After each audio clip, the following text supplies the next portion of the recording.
Donc, bonjour à tous. On se présente. En fait, nous, on est l'équipe OSS.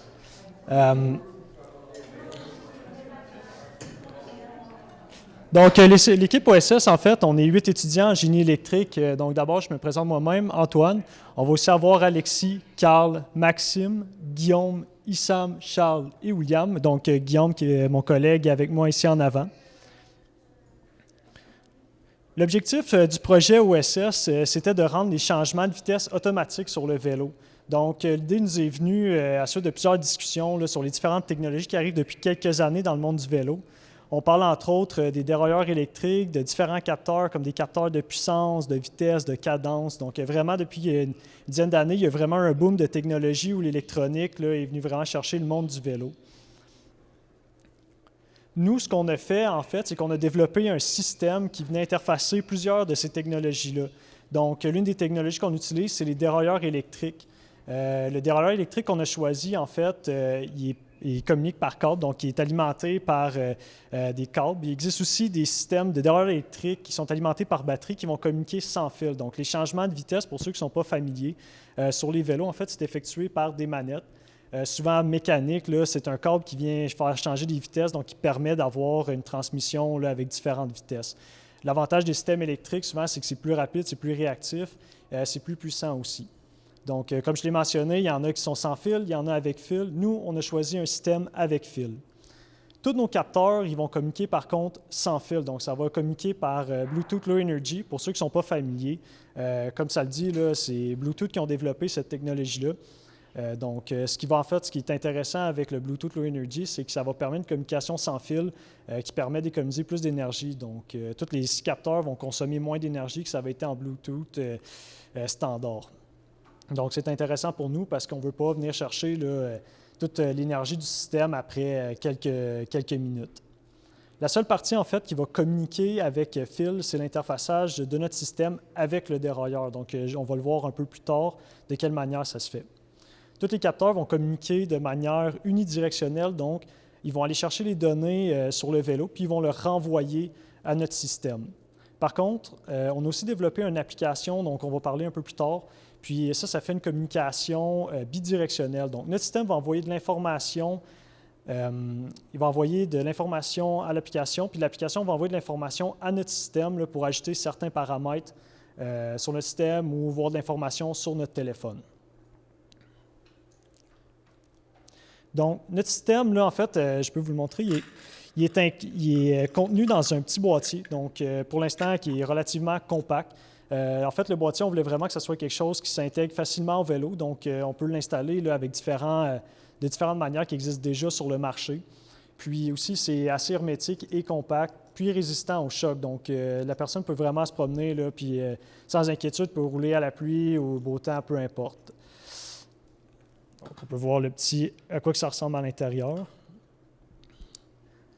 Par la suite, on a développé là, vraiment le système, ce qui est vraiment ce que j'appelle le système, c'est le petit PCB qu'on a développé. Donc, pour ceux qui voient, là, c'est vraiment petit. On parle à peu près de 3 par 3, je pense que c'est pas 3 par 3 cm, là, mais à peu près ça. Donc, le système, comme je l'ai mentionné, le système est conçu, on a mis des connecteurs. Donc, les connecteurs des deux qu'on voit ici, c'est ce qui permet d'interfacer le système au dérailleur électrique. Donc, normalement, le signal, qui est des pulses électriques, va être envoyé des manettes vers le dérailleur électrique, ce qui va permettre les changements de vitesse. Donc, nous, on utilise ces connecteurs-là pour bypasser, en fait, les manettes. Donc, le signal va être envoyé directement de notre système au dérailleur électrique sans passer par les manettes. Par contre, on a quand même laissé l'option à l'utilisateur de changer les vitesses par lui-même si jamais il trouve que le changement de vitesse n'a pas été optimal, puis qu'il préférait avoir un autre ratio de vitesse. Ensuite, on a intégré une antenne RF. Donc, l'antenne RF, ce qu'il vient faire, c'est qu'il vient permettre toute la communication sans fil. Donc, c'est lui qui va permettre de recevoir les données des différents capteurs sur le vélo. Comme on a beaucoup d'appareils qui communiquent sans fil, c'est vraiment une partie importante de notre système. Ensuite, le cœur du système, c'est le microcontrôleur. Donc, c'est dans cette partie-là qu'on va contenir toute la programmation de notre système. C'est ça qui va venir vraiment gérer toute la communication sans fil. Donc, c'est assez complexe parce qu'on a plusieurs systèmes qui communiquent en même temps on a plusieurs capteurs qui communiquent en même temps avec notre système. Donc, ça prend quelque chose d'assez puissant pour être capable de gérer toutes ces connexions-là en même temps, puis de recevoir ces données-là, gérer les connexions, réception de données, puis aussi de traiter les données. Donc, ce qui va venir traiter les données, en fait, c'est l'algorithme qui est contenu encore une fois dans le microcontrôleur. Puis l'algorithme, c'est vraiment là, ce qui va venir prendre les données, les traiter, puis renvoyer l'information au dérailleur, dépendamment s'il y a quelque chose à faire ou non. Donc, par exemple, on va vouloir soit augmenter le ratio, diminuer le ratio ou rien faire, dépendamment des données qu'on reçoit des différents capteurs.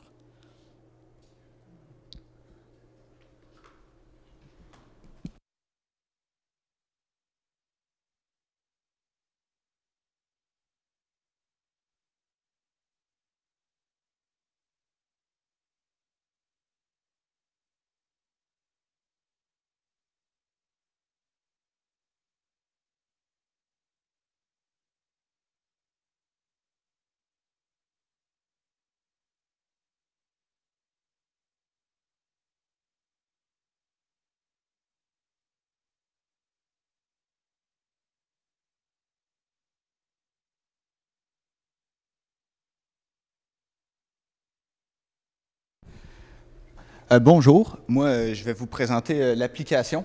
En fait, notre application, c'est vraiment l'interface utilisateur que l'utilisateur peut utiliser pour paramétrer tous les paramètres du vélo ainsi qu'ajouter ses préférences en termes de changement de vitesse. Alors, on a plusieurs fonctions, je vais vous passer au travers en même temps que le vidéo défile. Première chose, on a bien sûr le gestionnaire de connexion Bluetooth. Le gestionnaire de connexion Bluetooth va nous permettre de choisir sur quel système on veut être connecté. Désolé. Sur quel système on peut se connecter.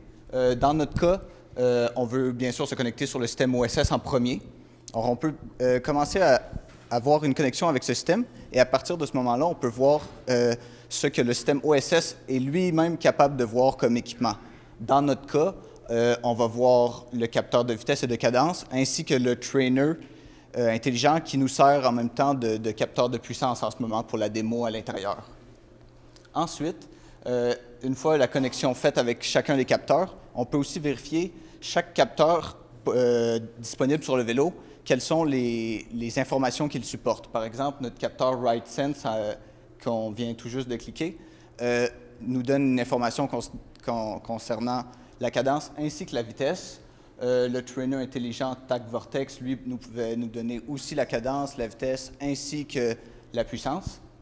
Et le capteur avec un nom très étrange en ce moment, c'est le DI2, le Shimano, le dérailleur électrique, qui va nous donner sur quelle vitesse il se trouve en temps réel, afin qu'on puisse savoir tout le temps où on est rendu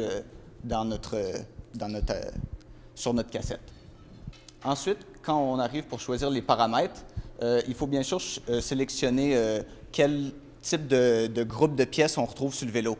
Pour simplifier la vie de chaque utilisateur, on a décidé d'intégrer une base de données sur l'application qui regroupe toutes les possibilités de cassettes et de plateaux qu'on retrouve sur le marché présentement sur le site de Shimano. Alors, pas besoin de rentrer à la main chaque pignon ou chaque plateau.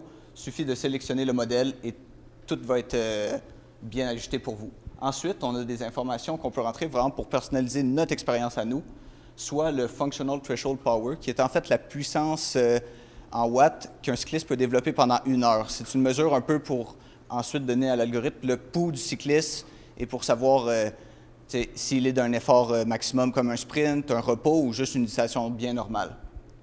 Et finalement, le prochain paramètre intéressant, c'est la vitesse de réponse. On peut ajuster, on a un petit slider qui nous permet d'ajuster la vitesse de réponse de l'algorithme. De cette façon, l'algorithme va pouvoir répondre plus ou moins vite, dépendamment de la préférence du cycliste. Et finalement, cette fois-ci, le vrai paramètre qui joue le plus son rôle, c'est vraiment la cadence désirée. En plaçant la cadence désirée, ça va vraiment asservir le système à cette cadence-là, tout en vérifiant les possibilités de changement de vitesse au-dessus et en dessous.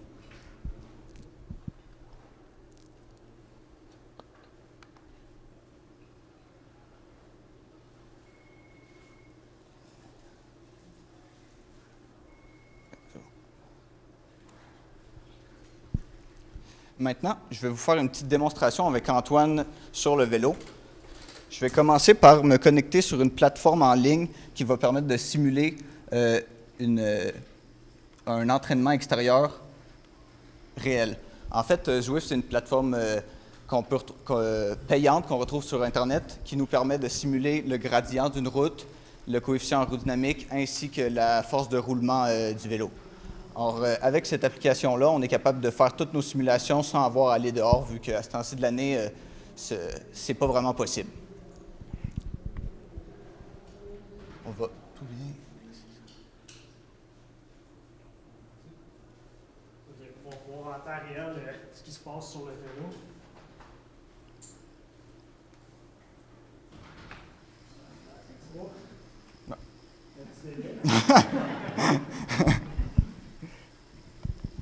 Parfait.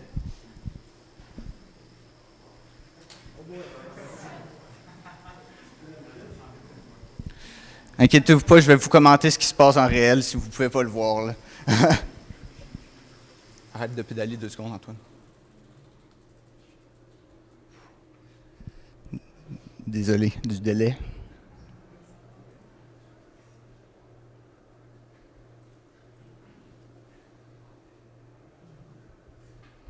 Bon.